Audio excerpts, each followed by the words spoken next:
estava uma noite sumamente interessante, um dos temas mais discutidos em comunidade bem adiante a noite.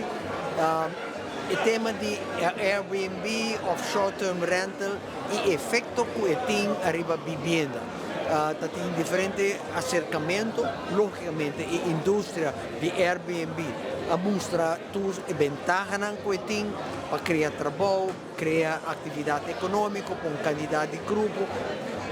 A mim explica a escassez de casa, o preço de casa que está subindo, o custo alto de construção e a quantidade grande de nosso povo que não chega no turno para ir casa.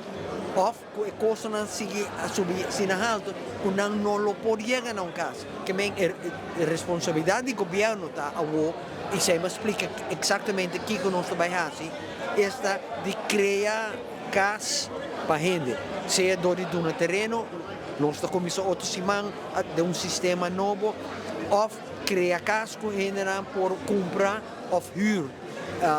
Nos mestre chega, e isso aqui é a meta final, chega a uma balança com o Airbnb, porque existe, mas não está afetar a demanda ou a oferta de casa para o povo.